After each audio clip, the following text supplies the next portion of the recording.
Assalamualaikum warahmatullahi ta'ala wabarakatuh. Al-Fatihah.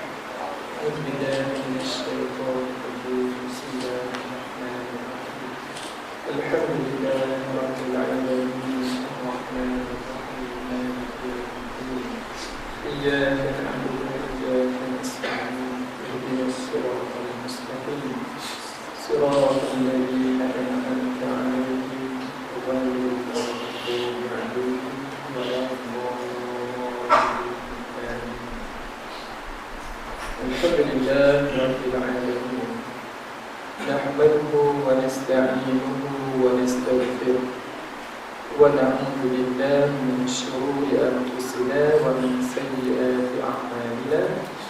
Man yahdihillahu fala mudilla lahu wa man yudlilhu fala hadiya lahu. Asyhadu an la ilaha illallah wahdahu la syarika lahu wa asyhadu anna Muhammadan 'abduhu wa rasuluh. Allahumma shalli wa sallim ala sayyidina Muhammad wa ala ali sayyidina Muhammad. Rabbi shrah li sadri wa yassir li amri wa hlul 'uqdatam min lisani yafqahu qawli. Billahi wal Nabi Syifan Ustaz Hafiz ahli dalam kuasa masjid muslimin dan muslimat, para jemaah yang dirahmati Allah sekalian. Allah berfirman dalam surah Al-Baqarah ayat 45 ayat 46 muka surat 7. A'udzu billahi minasy syaithanir rajim. Bismillahirrahmanirrahim. Wasta'inu bis-sabri was-salah wa innaha lakabiratun illa 'alal khashi'in alladhina yadhunnuna annahum mulaqu rabbihim wa annahum ilayhi raji'un. Sadaqallahu azim. InsyaAllah tuan-tuan, saya akan sama-sama dengan tuan-tuan tengok pada ayat 45-46. Banyak tempat saya pergi, saya untuk baca jami dia tuan-tuan. Tapi selepas kita makan, dia kata, kenapa Ustaz tak sebut tentang GST? Oh, dia tanya juga tuan-tuan saya. Dia tak tanya masa untuk mengajar, masa makan. Masa makan kata, Ustaz tak cerita ke apa dia GST tuan-tuan. Jadi tengoklah kalau ada masa, saya sedikitlah hujung. Tuan-tuan nanti nak tahu apa dia GST. Tengok terkejut. Iaitu geng solat tarawih. Wasta'inu bis-sabri was-salah. Letih kita tuan-tuan nak tengok bincang benda dunia ni. Penat. Mari kita tengok apa suruh Allah pada kita tu. Allah suruh wasta'inu, mintalah apapun pertolongan dengan Allah. Wasta'inu. Nak agak manusia ni tuan-tuan, mula-mula okey. Lepas tu naik gaji dia orang, lupa kita. Saja tuan-tuan. Tentang tengok naik gaji senyap. Saya pun sama juga tuan-tuan. Jadi kita kena pergi pada Allah juga. Wasta'inu, minta sungguh-sungguh dengan Allah. Wasta'inu bis-sabri was-salah. Dalam bahasa Melayu pun dah ada perkataan asal daripada wasta'inu ni kita pun selalu baca dalam Fatihah kita. Iyyaka na'budu wa iyyaka nasta'in. Itulah yang selalu dibaca tuan-tuan. Berapa belas kali baca dalam sehari. Dalam satu peperiksaan dewan tuan-tuan, senang. Dia tanya soalan, berapa kalikah kalimah Allahu Akbar disebut semasa azan? Saya saja dia letak situ tuan-tuan. Bila nak jawab tuan-tuan, tangan angkat. Tak ingat dah, betul tak? Angkat tuan-tuan nak kira balik. Allahu Akbar, Allahu Akbar, Allahu Akbar, Allahu Akbar. Apa dah? Pakai betul. Hayya 'alas solah ya. Allahu Akbar, Allahu Akbar. Jadi berapa semua? 6. Yang boleh jawab. Jadi rupanya iyyaka na'budu wa iyyaka nasta'in pun selalu diulang. Iaitu hanya engkau yang kami sembah dan hanya engkau juga yang kami mohon pertolongan. Duk kira-kira tengok-tengok 15 je. Tak cukup lah. Dia cukupnya ialah 17 kali. Lebih cantik lagi. Nasta'in dalam bahasa Melayu ada tuan-tuan. Tok nenek kita dulu dia letak nama anak-anak ni ada kaitan dengan kalimah. Iaitu ada seorang hebat tokoh tuan-tuan, dia pernah 2 kali menjawat jawatan menteri besar. Dan 2 kali inilah juga dia disingkirkan. Dan dia terpaksa masuk ke hutan duduk susah. Dan last kali dia pindah ke Singapura. Siapa dia tuan? Dan satu masa dia pun pergi satu tempat Hulu Terengganu. Dia asal Majuruk. Siapa ni tuan-tuan? Pernah dia ni jadi menteri besar. Dan dia berselisih dengan Sultan atau Sultan sikirkan dia. Sekali, tengok kali lagi jadi lagi 2 kali tuan-tuan. Iaitu dia adalah Datuk Am Jaafar. Kenal dah ni? Tak kenal, tak boleh jadi orang Melayu tuan-tuan. Kita sebagai orang Melayu tak kenal semangat perjuangan Melayu, tidak sah. Tapi jauh kita dengan perkataan tu. Kita itu ingat on ni macam lidah on tu tahu kan? Jaafar on. Tapi on Jaafar, itulah kalimah aunun, pertolongan. Bi'aunillah, bifadlillah tuan-tuan. Selalu dulu kalau kita rajin berzikir tuan-tuan, ada tarikat-tarikat tu dia ajar kita ada bi'aunillah, bifadlillah, bi'aunillah, bifadlillah. Itulah pertolongan tuan. Satu masa dulu tuan-tuan sibuk dekat Perak. Dia ambil satu benda tuan-tuan dekat Sungai Besi saya rasa. Tapi dibawa ke mana sampai ke Perak. Besar. Jauh tuan-tuan. Kumpulan mana dia panggil? Saya lupa lah. Kalau pun tak ingat. Ma'unah tuan-tuan. Ma'unah pun asal daripada kalimah aun. Tuan-tuan, ma'unah ada bantuan. Kumpulannya adalah mempunyai sebagai bantuan tuan-tuan. Itulah perkataan-perkataan yang dekat dengan kita tapi kita tak perasan. Maka Allah sebut wasta'inu bis-sabri was-salah. Mohonlah pertolongan dengan 2 keadaan. Yang pertama ialah bila nak mohon tu ada adabnya. Kita kalau boleh tuan-tuan angkat tangan tu syadah, nak tengok dalam poket tu. Innaka ta'lam ma fil ghaibi wa ma 'alimtu illa ma fi jaybi. Saya letak dalam bahasa Arab saja ni tuan-tuan. Sebab ada lagi orang lain yang hebat dia sebut apa? Ya zal fadli wal manni fa'fu anni. Saya pun tambah kat bawah tu saya kata innaka ta'lamu ma fil ghaibi. Wahai Tuhan kami, Engkau mengetahui segala apa yang ghaib. Yang kita reti ialah wa ma 'alimtu illa ma fil jaybi. Kita ni reti nak suruh poket ke? Penuh. Poket penuh, seronok tuan-tuan. Baik duit pun tebas kan. Aku bimbang kan. Buka madu tuan-tuan, tak bagi saja. Kita reti tu je tuan-tuan. Jadi bila nak minta sesuatu, adatnya ialah Allah suruh sabar tuan-tuan. Ada seorang pelajar telefon saya, dia kata, "Ustaz, saya nak jumpa Ustaz boleh?" Oh, itu tuan-tuan, kadang-kadang dekat pejabat, kadang-kadang dekat luar tu. Tuan-tuan ingat saya baik sangat kan?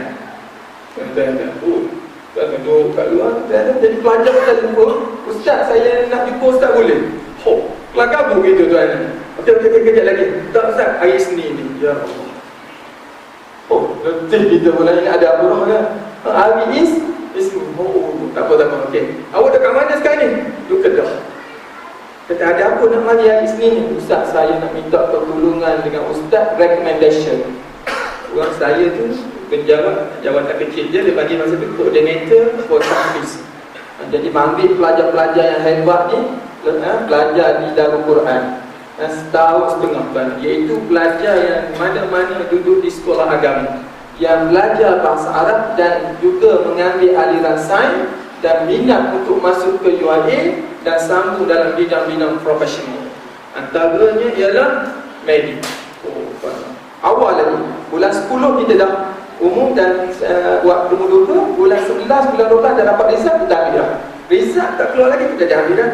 Simpan, jaga dekat Darul Quran. Ini pelajar kan, hafaz setahun setengah dan kemudian akan masuk ke UIA. Kat sana pula belajar dengan elok, tuan-tuan, dapat 3 point something, 3.5 ke atas, 3.6, dapat pergi medik. Dengan syarat tu lah, kalau betul, dia pergi pada farmasi. Jadi pelajar ni hanya 3.5 something je. Sikit je lagi nak 3.6, yang mana UIA letak garis putuhnya lah 115 orang saja yang layak untuk masuk medik. Kalau paling ramai tu mana tu? Yang setakat tu. Jadi pelajar ni tercicir sikit kerana dia tu dapat 3.5 something dan bilangan pun dah mencukupi dah. Jadi dah ambil juga dia kan. Dia pun merayu pada saya, minta tolong dengan tak apa, mari hari Isnin, insya-Allah saya ada berjalan. Hari Ahad dia telefon lagi, "Ustaz, ingat saya hari Isnin esok kita nak jumpa." Okey. Pagi hari Isnin dia telefon lagi sekali tuan-tuan. "Ustaz, ingat tu pukul 9 tu." Masa tu pukul 7 lebih. Bagus budak ni tuan-tuan. Saya naik train kat sini tuan-tuan pukul 8 lebih, 8.30. Dia ingatkan saya lagi, "Ustaz kat mana?" Saya kata saya duduk di IRM dalam sekejap. Tuan-tuan, betul tepat pukul 9 dia telefon lagi tuan-tuan saya. Dia tanya saya ada kat mana. Saya masa tu duduk atas bas lagi, nak pergi ke fikir, budak ni tak apa. Dia pun sekarang bila masuk sampai pejabat, saya tengok pukul 9.15. Saya jawab sikit, "Jangan dia pun nak jumpa." Saya kata, "Tunggu dulu Ustaz, saya nak jumpa Ustaz." "Tunggu dulu." Saya saja mainkan dia sampai 9.45. Saya duduk dalam bilik, bukan pun saja pasal keluar. Dia duduk kat situ, dia tak tahu kan. Pukul 9.45 baru dia saya panggil dia masuk. Saya kata, "Betul awak belajar tahfiz?" "Betul." Baca satu ayat daripada surah An-Nahl. Surah ayat yang pertama. Fikirlah apa dia. Surah pertama, ayat yang pertama daripada surah An-Nahl. Jadi surah An-Nahl, An-Nahl ni lebah. Surah lebah. Saya pun saja je, saya tengok ayat ni kena. Kemudian pelajar ni kalau dia teringat satu, dia kata dia tahfiz, dia mesti ingat ayat ni. Tapi saya baca dulu, share, baca. Tak ingat macam mana awak kata awak belajar tahfiz dan nak suruh saya recommend. Saya tak iktiraf awak kalau awak tak hafal dengan lancar. Jadi nak bawa title tahfiz dan bila awak tanya, mesti sedikit boleh jawab. Okey, dia pun boleh baca sikit. Ata amrullahi fala tasta'jilu. Saya hafal yang tu je. Okey, dah tuan-tuan. Jadi sebelum saya sebut dia syarah, apa maksud yang disampaikan dalam ayat itu? Ata amrullahi fala tasta'jilu. Allah kata akan sampai, akan tiba, ataupun tiba dah. Ata amrullah. Kalau pun dah tiba perintah Allah, fala tasta'jilu, jangan terlalu nak cepat kan. Jangan terlalu nak cepat sekali tak boleh. Ata amrullah, walaupun dah sampai suruhan pun, tapi fala tasta', jangan terlalu nak sesuatu tu sabar je. Okey, jadi sekarang ni awak nak masuk medik. Saya tak marah dia, saya ajar dia. Dan kenapa awak tak dapat? Sedangkan sedikit sangat je, nak 3.5 sikit je, 1 poin awak akan dapat 3.6 dan tak perlu rayu lah. Kenapa awak tak dapat? Cuba fikir. Tak boleh nak jawab. Saya kata, kenapa tak dapat? Kerana awak terlalu berkira sangat dengan orang, orang akan berkira dengan awak. Betul tak? Awak berkira sangat, saya kat mana, saya ada kat mana, tu pun awak nak cek. Jadi orang pun dengan sendirinya akan mengambil sikap. Jadi awak kena ubah sikap ni, barulah saya akan tanya, awak balik dulu, sabar. Oh, balik dulu saya kata, dudukkan tempat lain, kejap lagi. Ustaz boleh tak ni Ustaz? Dia kata, awak faham tak maksud saya ni? Oh, boleh tak Ustaz bilang? Tak, awak kena belajar bersabar. Sebab apa? Sabar ni hebat. Imam Ghazali dalam kitab Mukasyafatul Khuluq, kalau tuan-tuan dengar siapa juga pun akan sebut, sabar ni ada 3 peringkat. Peringkat yang paling rendah ni 3 ni. Nampak hebat tak? Sabar kan?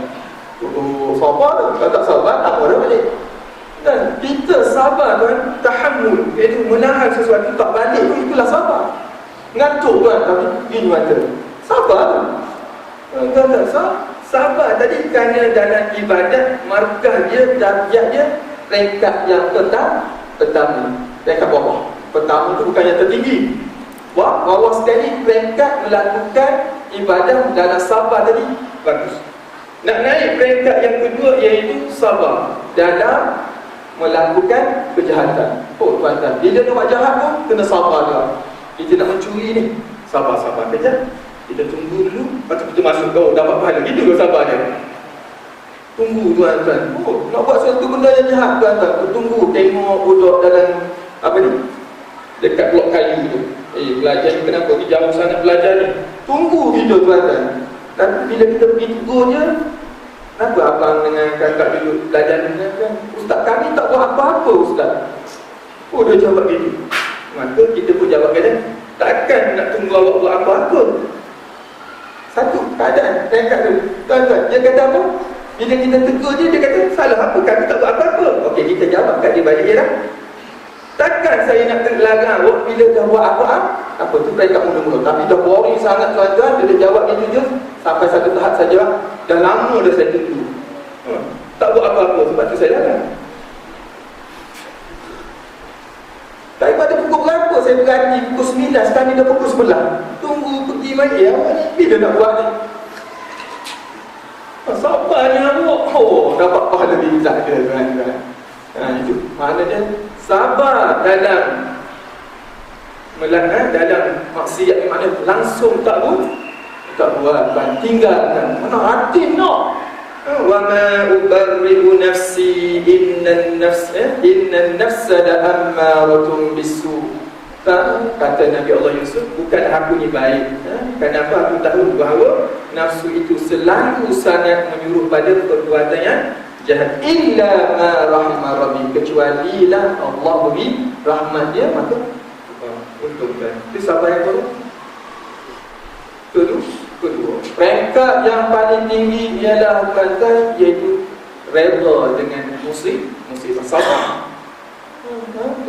Orang lain meraung, kita nak meraung, nak sedih juga, tapi kita ingat inilah ketentuan Allah. Kita terima tadi dengan redha tuan-tuan, itulah kesabaran. Orang lain boleh bagi tahu kita tuan-tuan, sabar. Kalau kena kat dia boleh tak? Apa cakap sedaplah, sabar. Kalau cuba, malah macam tu. Kita pandai bagi nasihat. Saya dalam segi motivasi hebat. Jiran saya semalam tuan-tuan petik batu. Kan apa? Bijok dia tadi kan isap okok. Rupanya orang bijok isap okok kan. Saja kita kena puji. Jadi saya kata, tuan, jangan berhenti isap okok. Kenapa Ustaz? Training suruh tak, jangan. Teruskan isap okok. Allah tuan-tuan. Dan kalau nak berhenti pun, jangan berhenti, niatkan bercuti. Motivasi tu. Dan kalau kita niat nak berhenti, tiba-tiba lepas kita bergisak juga, rasa macam salah diri. Kenapa ni tak boleh, tak niat kerana bercuti, lepas tu balik, isap balik, itu je lah. Dan saya nasihat dia pula, kalau boleh tuan-tuan, kalau nak isap rokok tu tangguh sekejap. Tangguh sekejap, macam-macam saya bagi. Lepas tu saya kata pula, kalau lah nak suruh tangguh pula, rokok tu pergi letak rumah saya. Ataupun di rumah jiran tu yang janda pun boleh letak. Memang betul, sekolah rumah dia kan. Isteri dia tengok je. Bab memberi nasihat tuan-tuan, senang. Tapi orang yang menanggung tu, Ustaz ni nak kena ni. Senang tuan-tuan. Ada seorang tuan-tuan, dia naik bas. Naik bas sakit perut. Tahan sakit perut tuan-tuan. Aduh, dia orang Sabah. Saya pergi Sabah ni, dapat cerita dia orang Sabah. Sakit perut bah. Oh, sangat bah, sakit bah. Untuk main bah tuan-tuan, pergi jumpa dengan driver, mau berhenti bah. Mana mau berhenti bah? Bah, berhenti lah mana-mana bah. Untuk main bah tuan-tuan. Malam-malam mana berhenti bah. Oh tuan-tuan, Allah. Driver tadi tuan-tuan, dia ada belajar satu benda, dia panggil ilmu nafsi, psikologi. Tuan-tuan, kita ni benda yang berlaku ni, kalau kita boleh kontrol minda kita, jadi relax. Panas macam mana pun kita rasa relax. Minda kontrol kan. Relax je. Tuan-tuan, duduk ni bila nak berhenti, relax je kata dia lah Ustaz tu nak cakap apa, relax je. Jadi tenang. Tuan-tuan, jadi driver pas kata begini, Abang jangan fikir sangat apa yang sedang ditanggung sakit perut tu. Lihat alam luas terbentang. Malam-malam tengok suasana luar tu sampai naik tu. Larikan pandangan kita tadi daripada fokus kepada sakit. Penyadu. Buat penyadu tu, dia bukan obat pun, dia hanya melarikan perasaan kita daripada sakit. Tidak ada. Cuma dia panggil apa? Hanger sikit. Kelantan hanger. Ada kita lari sikit sebab tu dia jadi penawar. Jadi tuan-tuan, apa dia guna ilmu tadi? Tak rasa. Tengok last kali. Lepas tu kata, jangan fikir sangat kenapa itu hanyalah perasaan kau saja. Last kali tuan-tuan, duduk belakang tu ada bang sikit. Ada apa kan? Ada bang sikit. Maka bising satu bas. Apa tai ni? Tai ni tuan. Tak ada apa. Mesti ada orang tadi. Tak, itu hanya perasaan kau saja.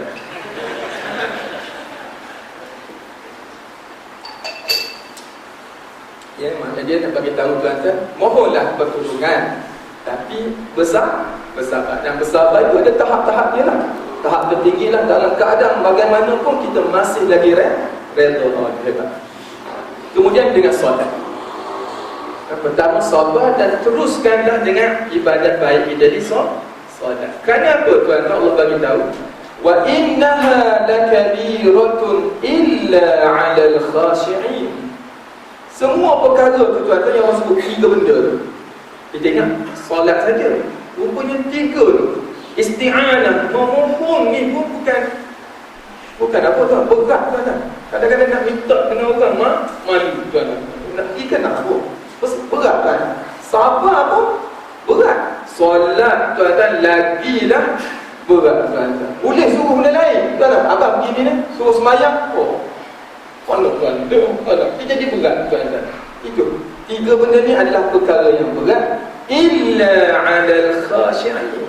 Hanya orang yang ada kualiti dalam solatnya mampu untuk memohon dengan Allah dalam keadaan sabar dan teruskan bersolat tadi. Dan kita nak tahu apalah kualitinya khusyuk tadi tuan-tuan. Maka saya sebut dalam sajak.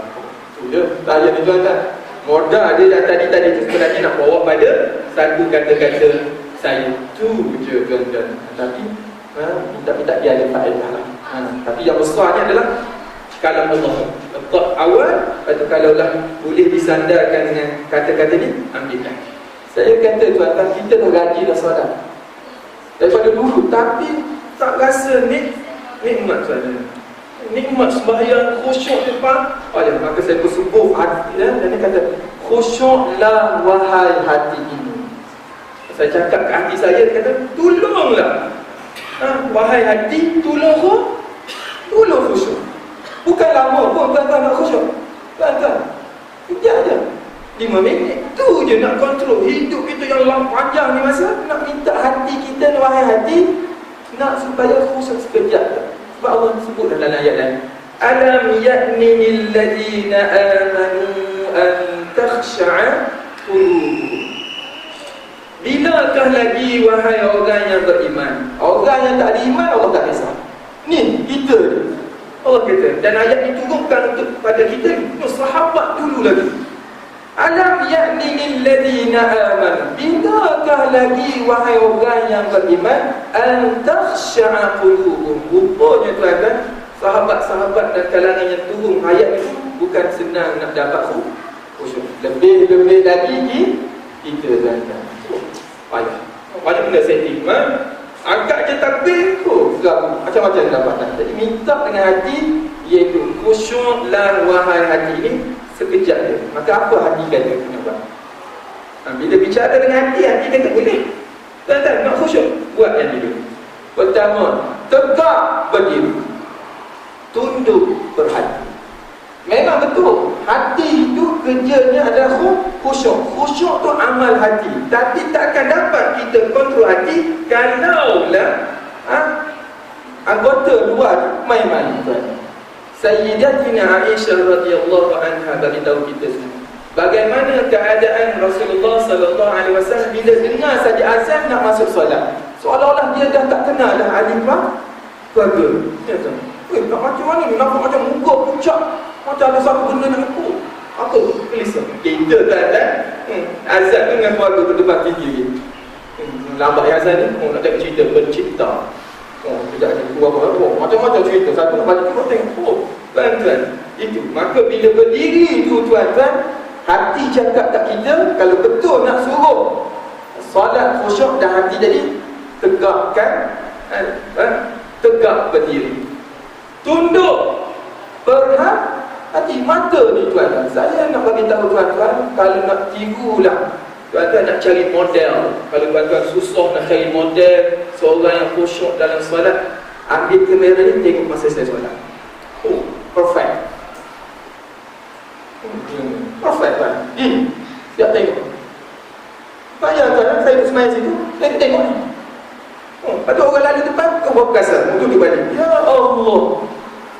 Tuan-tuan cuba tengok, ada kamera di banyak kan, boleh tengok satu-satu. Fokus pada saya. Allahu Akbar. Mula-mula tu tengok sekejap, tak apa-apa 1 minit kan, dah lagi dah. Sana tu lah, saya lepas tu naik sikit.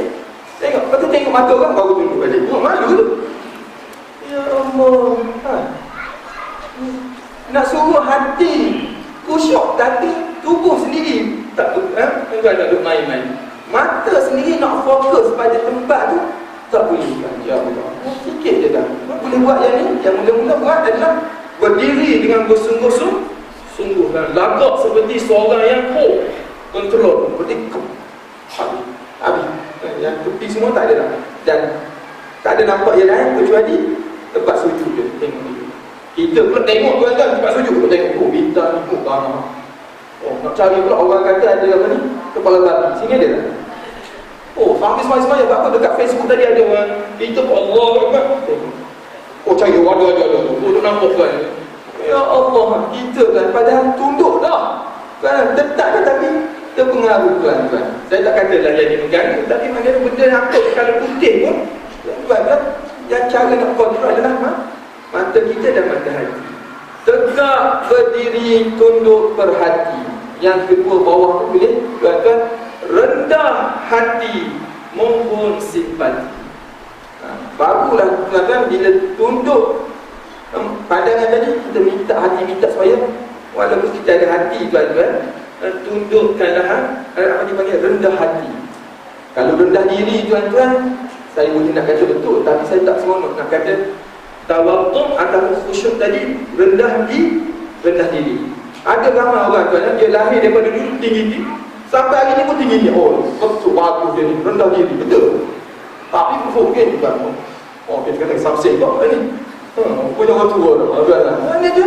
Kalau nak ukur pada rendah itu tuan-tuan, dia dah betul kita ni tinggi macam Imam Syukran. Ni orang sombong rupanya imam ni, sebab dia tinggi diri. Tak. Yang rendah ataupun tinggi tu pada hati. Wan najmu wasyajar. Allah sebut dalam surah Rahman tuan, kita bangga dapat bintang tinggi. Wan najmu tuan, adalah bintang pangkat kita. Allah sebut wan najmu wasyajar. Allah gabung dua tu. Satu tu yang makhluk Allah kita rasa tempat tinggi, dan satu lagi asyajar, pokok ataupun apa-apa yang tumbuh kita pijak. Apa beza dua tu? Tinggi sangat ke bintang ataupun rendah hina ruh? Tak kan? Dua-dua tu adalah sama di sisi Allah. Kalau dalam dua-dua tu ada sifat sudah. Mulia kita tuan-tuan, kenapa? Rendah diri tadi, iaitu rendah hati. Rendah hati mohon simpati. mohon simpati. Lagak kita tuan-tuan macam orang yang miskin tuan-tuan pun rasa depan orang tu mana dia pun ikut. Hebat tuan-tuan. Mohon simpati. Wasta'inu, balik semula pada permohonan tuan-tuan. Kita yakin tak benda yang kita mohon ni Allah dengar? Tuan-tuan dan saya yakin ke yang kita minta-minta ni Allah kata? Saya tu rasa macam lama dah minta tak dapat tuan-tuan. Rasanya. Tapi sebenarnya tuan banyak peristiwa tuan-tuan lalui dan satu tu akan lalui. Yang mana nak menunjukkan hebat kuasa doa. Tuan-tuan, duduk dalam Facebook tuan-tuan, kita main Facebook ni, tiba-tiba dia mari orang nak jadi friend dengan kita. Dia panggil apa? Friend lah. Request sudah. Tuan-tuan, ada seorang tu lama saya tak buka Facebook saya dulu. Tuan-tuan, ada satu masa malam nak main tuan, setahun lebih saya tak buka. Beribu. Memang dekat 1000 atau 99 lagi tu. Ramai tuan. Allah, susah kalau kita cek. Bukan cek lah, hari-hari tambah. Ada seorang pelajar masuk tuan-tuan, Ustaz. Panjang Ustaz. Setahun saya mohon hari ni baru tak apa. Saya kata minta maaf saya tak aktif lama. Baru ni tuan-tuan saya aktif balik. Dia ada orang minta jadi friend. Saya perlu approve. Approve tu dia pun bagi salam saya. Dia kata tuan pesyarat, saya minta pertolongan. Sudah. Dia minta pertolongan. Saya ingat minta pertolongan, minta apa-apa pendapat, rupanya minta duit tuan-tuan. Dia nak pergi belajar dekat Indonesia, Jambi. Kata dia minta, dia tahu mungkin dia tengok dalam jadual saya banyak ni, takkan tak boleh nak pergi rumah sikit. Aduh, dah lah kita pergi Petropan pun ada juga mari mana rumah aman anak yatim aman tuan-tuan. Pergi dekat bank pagi lagi tuan-tuan, pergi bank ada kursi dia. Saya pergi, sengaja saya pergi pagi-pagi lepas subuh nak pergi, takut kalau kena hari sikit takut jumpa dia. Pergi pagi lepas subuh pun dah ada dah booking. Tu aja tak ada, gimana kan? Tuan-tuan, nasib baik dia tak ada, cepat-cepat ambil, hilang. Balik rumah buka Facebook, ada dah panggil. Kadang minta, dia kata tak nak banyak 2,000 minta tuan-tuan. Saya pun kata insya-Allah lah kalau saya ada rezeki. Minggu depan suruh tengok. Tu je bahasa baik tuan-tuan. Nak kata tak bagi kan, cuma ada. Kalau ada mana-mana saya bagi. Saya janji dengan minggu depan tuan-tuan. Tak sampai minggu depan, hari Jumaat tu dia kata sempena hari baik, bulan baik, macam-macam dia kata. Benda yang baik elok dipercepatkan. Itulah lebih buat kan. Berkat semoga Tuhan diberikan rezeki panjang umur, macam-macam doa kita. Susah lah tuan-tuan. Takut-takut inilah yang Allah hantar malaikat melalui Facebook, jadi nak cuba tahu kita. Saya pun kata insya-Allah tak apalah, saya berhenti solat asar dekat satu tempat pada baru tu. Nanti pukul 6 telefon saya balik di nombor saya, tapi saya dah pakai. Pukul 5.30 tu saya tengah sembahyang tuan-tuan. Baru balik daripada JRM, telefon dah masuk. Saya tengah sembahyang tengok dia Allah. Saya janji pukul 6. Mana betul-betul dia ni. Pukul 3 kali tuan-tuan. Saya tunggu pukul 6 dia telefon sungguh. Dan dia memanglah pelajar yang nak pergi belajar dan memang dia orang miskin. Tak apalah saya kata, nanti saya usahalah. Senang je tuan-tuan, saya pergi jumpa kawan saya dekat saya sebab hari tu dia ada nak bagi apa kat saya. Kata saya, nantilah kalau ada apa-apa saya bawa. Saya tunjukkan dia ni, ada budak ni sesuatu macam mana. Kalau tuan rasa nak tolong. Dia kata ustaz, percaya tu pula ni, saya tak tahulah, tapi kalau nak tolong kita boleh tolong lah. Dia pun buka laptop dia, tetek my band to you pun tuan. Okey ustaz, nak yes ni. Okey, dekat tu tuan masuk 2,000. Tuan-tuan, masuk 2,000. Jadi tuan-tuan, lepas ni tuan-tuan kena berdoa supaya saya tak pergi jumpa dengan tuan-tuan. Ustaz memang ada ni yang tunjuk handphone. Tak ada. Nak bagi tahu ni ialah Allah susul atur tuan-tuan. Ada je cara dia diminta pada Allah kaitkan dengan kita. Kita tak bagi pun, cuma kita kenal orang lain. Itu je susunan Allah tuan-tuan. Jadi itu laku orang tuan-tuan. Kalau nak tu bersungguh-sungguh, kita pun dengan Allah tuan-tuan mohon simpati, jadi bersungguh-sungguh. Fahami makna selami antara hati kata tak kita. Kalau betul nak suruh hati ni jadi khusyuk, cubalah belajar apa maksud yang dibaca tadi tu. Tuan-tuan, fahami makna tu atas dia. Selami erti yang lebih lebih mendalam tuan-tuan. Ya Allah. Itu tuan-tuan. Saya bagi tahu tuan-tuan satu ayat dalam bahasa Arab. Al-fil ya'kulu al-fakihah. Al-fil ialah gajah. Ya'kulu makan. Al-fakihah adalah sayur-sayuran ataupun masuk buah-buahan. Jadi itu yang kita faham. Betul tak tu? Tapi kalau kita belajar sikit lagi, faham apa dia laras bahasa dan tahu, rupanya gajah tuan-tuan sedang mengamalkan makanan yang sihat. Betul tak? Dia tak tulis makan yang sihat, tapi kita boleh faham perkataan fakihah itu adalah sayur-sayuran, buah-buahan. Tapi kita boleh nampak yang tak ada tulis tu adalah maksudnya adalah buah-buahan tadi makanan yang sihat. Lepas tu ada makna lain pula. Allah tak tahu, rupanya gajah tuan-tuan dia sedang mengamalkan diet. Boleh? Boleh juga. Kan orang yang tak nak makan nasi, tak nak makan itu, semua dia diet. Boleh juga faham itu. Dan akhir sekali itu ada, kita kata apa? Conclusion. Sebenarnya diet tidak berkesan. Sebenarnya diet tidak berkesan. Kenapa pula? Tadi tu kata gajah makan yang sihat, batu diet, bagus. Tiba-tiba akhirnya saintis kata sebenarnya tak perlu diet. Makan je lah. Kenapa pula tengok gajah daripada dulu sampai sekarang gemuk tak? Betul tak? Jadi gitu kan. Jadi akhirnya Hasan.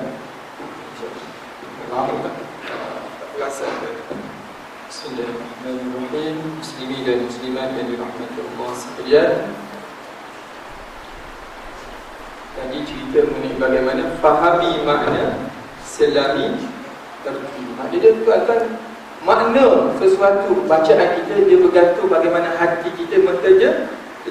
Dulu kita baca qul huwallahu ahad, kadang bunyi qul je tuan-tuan, yang penting tu maksudnya. Tapi hari ini kita tahu bahawa Allah itu Maha Esa, dan esanya Allah tadi mana tempat lah, mana dia tuan-tuan. Sekarang ni kita nampak dia, tapi ayat yang akan jadi terlalu hebat bila satu masa nanti kita tahu kita kesorangan di sana dia bertukar. Hebat. Manusia akan jadi takut tuan-tuan. Bukan kerana apa tuan? Duduk seorang-seorang kerana sunyi. Duduklah bangunan besar macam mana tuan-tuan, kalau duduk seorang rasa jadi.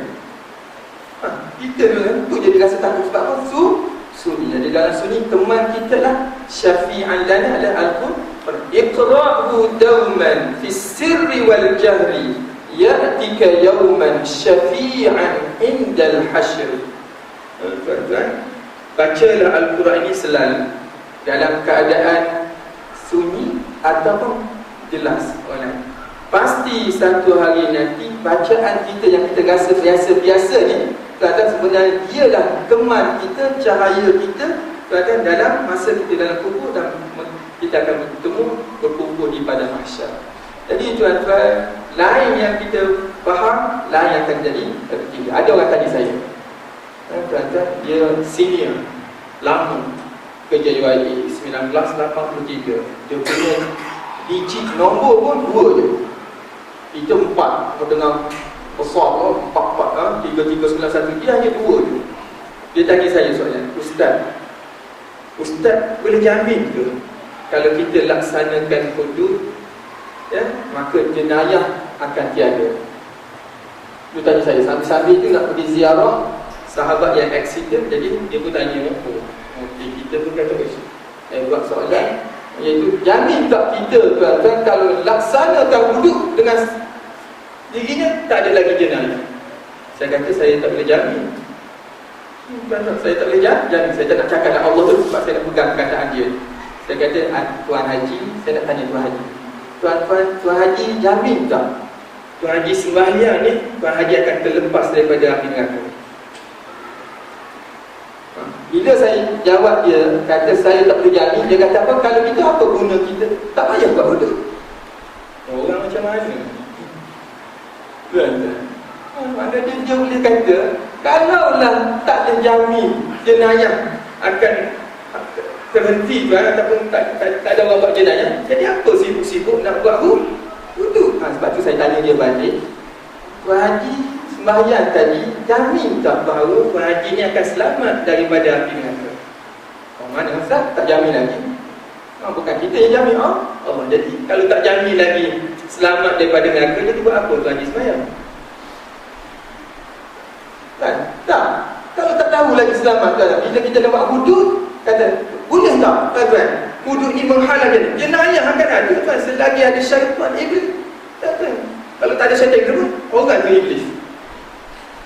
Minal jin natiwan nas, tuan. Jadi kita ikut je kita sembahyang ni tuan. Tak tahu lagi surga neraka, tapi kita buat tadi kerana Allah suruh. Semoga tadi perbuatan kita dia Allah beri kasihan belah. Itu je. Kalau tak nak cakap apa lagi?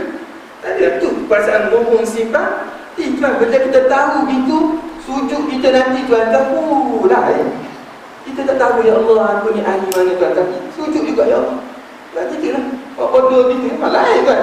Daripada perasaan ahli yang belakang ni tak tahu ahli mana, yang depan ni ahli syurga ni. Oh sedap kan. Lain dah hati kita tuan.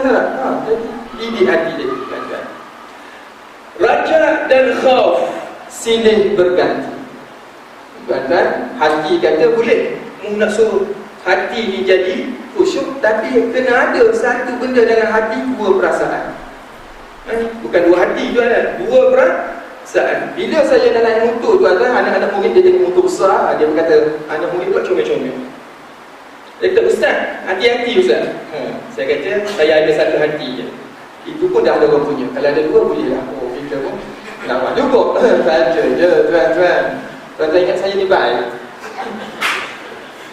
Saya ni lebih kurang alim kucing. Depan tuan-tuan baik, tanya sesial kita masa naik DRL kan tu, ini masa tuan, dahsyat kan. Dia panggil alim tapi kucing kan. Tak tahu kita ni kan. Jadi dia ada dalam hati ni bimbang. Pertama roja, kata pengharapan dengan Allah supaya Allah terima. Tapi jangan terlalu senang. Daripada awal lagi kita boleh nampak orang ambil senang je dalam bab solat. Ambil sebenarnya kita nampak dah dia ni macam ambil senang saja. Ulur tu kan nak basuh tu tak rata ni. Kita nak tegur pun rasa macam mana nak tegur ni. Sebab cara ambil tu tak rata sih. Kita nak tegur memang boleh tegur, tapi Allah kata macam mana kita? Maknanya kita tengok diri kita lah kan. Allah tunjuk orang lain tu, maknanya kena cek diri sendiri. Larangkan. Daripada situ lagi boleh nampak pakaian sah tak tuan-tuan. Mari sembahyang dekat rumah tu pakai kain pelekat ni je, tak tutup atas. Tak pakai pagoda pun, tak pakai selidar ni, tutup tak kain pelekat je. Allah, buka tumpuk habis. Buka habis. Allah, cepat-cepat kan panas. Sah tak sembahyang? Sah. Tapi dari segi akhlak, dari segi adab, nilai dia tu kurang. Dia rukun ada. Islam tu dia terdiri daripada tiga, selalu kena ingat. Iman kita, akidah, syariat kita, ibadah, akhlak kita, itulah tasawuf. Nak cantik semua tu kena ada semua. Jadi dalam solat kena ada tasawuf dia. Dr. Zulkifli Al-Bakri sahih bersama dia selalu sebut, kita kena ada tengok pada burung. Burung boleh terbang tuan-tuan bukan kerana sebelah kepala. Tak terbang kan kena gini, tak boleh terbang. Mesti macam mana lemah ke kena angkat dua tu. Satunya sebelah ni adalah rajaun, sentiasa mengharap. Yang kedua pula penuh dengan rasa bimbang juga. Tapi janganlah sampai bimbang tu Allah. Jangan pula. Tu tak boleh. Kita pun jadi gitu tuan-tuan kadang-kadang. Jangan tengok orang. Maknanya bimbang kita tadi, terlalu terjaga. Jadi, tapi jangan pula sebab ni bila saya ajar tuan-tuan ni, style lain buat saya. Allah. Kenapa? Dengar ustaz kata kena angkat dua tu. Ya Allah kan. Misteri pula. Saya kata hati tadi ibarat burung yang terbang kan, dia ada dua kepak, kena ada seimbang antara raja dan juga khauf. Dan Dr. Zul tambah yang kepala ni adalah takwa. Yang memacu kita, yang memandu kita adalah sah betul haram halal ni, nilai dia takwa. Dan kaki tadi adalah tawakal kita. Kat mana kita nak bertawakal, nak pegang. Bukan lepas itu je, mesti pegang satu pedang baru tawakal. Okey, selesai yang tu. Seolah terakhir sedia menanti. Bila nak sembahyang tuan Allah syarahkan ayat ni, khashi'un itu alladzina yazunnuna annahum mulaqu rabbihim wa annahum ilaihi raji'un. Orang yang khusyuk ialah orang yang dalam hatinya duk sangka-sangka, ada perasaan tu, mana ada perasaan ni nak jumpa Allah. Alladzina yazunnuna annahum mulaqu, depan mana tak ada orang lain, depan ni adalah Allah. Wa annahum ilaihi raji'un. Memang pasti dia akan tunggu masa. Kita ni tunggu je masa tu kan. Satu saat, satu waktu tu tunggu tak tahu bila masa. Jadi kalaulah hati kata kalau bolehlah rasa itu, insya-Allah hati kata bolehlah satu perasaan, iaitu seolah terakhir sedia menanti temui pencipta pemilik hati. Jadi sebab tu kita kena baca ya muqallibal qulub tsabbit qulubana ala dinik. Tuan-tuan yang dirahmati Allah, memang benar tuan-tuan, tiada, saya sebut sikit je tuan-tuan, dari segi mantik. Kalau ada orang kata cukai ni Islami ke tak Islami, satu peringkat masa Nabi berada, ada Nabi hanya sumber negara adalah zakat, dia panggil jizyah, dan dia panggil ghanimah. Dan selepas itu pun zaman Khalifah Abu Bakar pun tak berubah. Tapi bila sampai masa Umar Al-Khattab, keadaannya berubah bila berlaku futuhat. Saya sebut sikit je, iaitu bila berlaku futuhat, antaranya disebut iaitu Sayyidina Umar ubah dari segi pembahagian ghanimah. Ini bukan cukai, ghanimah. Sebab apa? Bila tentera Islam sampai ke satu tempat bumi Syam yang jauh, bila berada situ, tanah tadi akan jadi milik tentera Islam. Tapi orang Arab ni yang duduk di dekat dia panggil Hijaz ni, dia bukan reti bercucuk tanam kan. Kalau ada tanah luar macam ni, dia retinya ambil hasil satu tempat, pindah barang tu pergi jual tempat lain. Dia jadi apa? Orang tengah.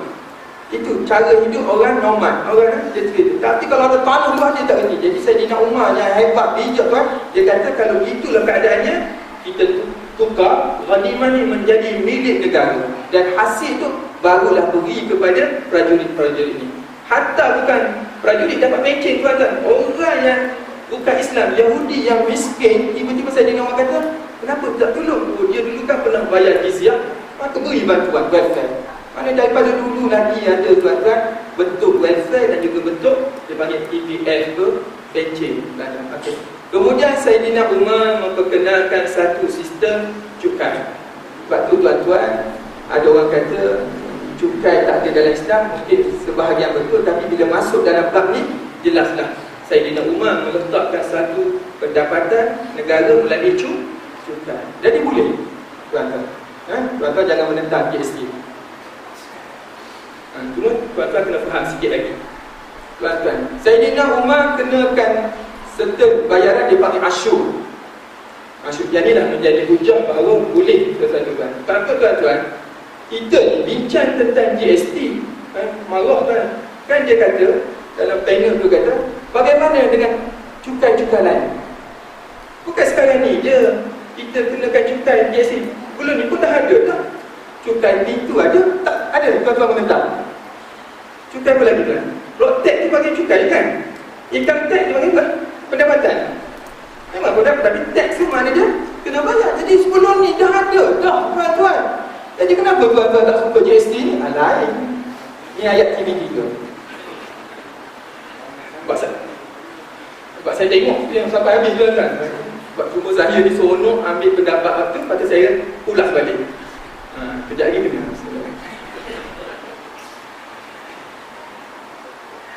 Tuan-tuan, hujahnya saya tak pandai, cuma saya ambil perkataan tu balik, lepas tu saya tengok. Lepas tu tuan-tuan berganti. Boleh. Sebab apa? Sayyidina Umar sendiri tu buat benda tadi, asyur. Bahkan bukan 6%, asyur ni daripada asyarah 10. Tuan, 10 tinggi lagi tuan. Jadi kenapa tuan-tuan tak menentang? Allah kan, pasti berhenti kat sini. Boleh. Jadi kita kenapa tak teruskan? Tuan-tuan, Sayyidina Umar mengenakan cukai asyur tadi ialah kepada siapa dia? Semua orang kan peniaga. Kan kita buat satu tempat, jadi siapa ni ada ni, keuntungan nanti janganlah diambil semua. Mestilah sebagai jadi dilaporkan semula pada bagaimana nak memajukan tempat tu. Itu dia panggil cukai, dan diambil daripada peniaga yang niaga. Orang pergi beli situ, ada kena cukai. Sebab tu beza tuan-tuan GST dengan cukai pintu. Siapa buka pintu? Cuba tanya. Siapa-siapa sentuh pintu sila bayar cukai. Ada?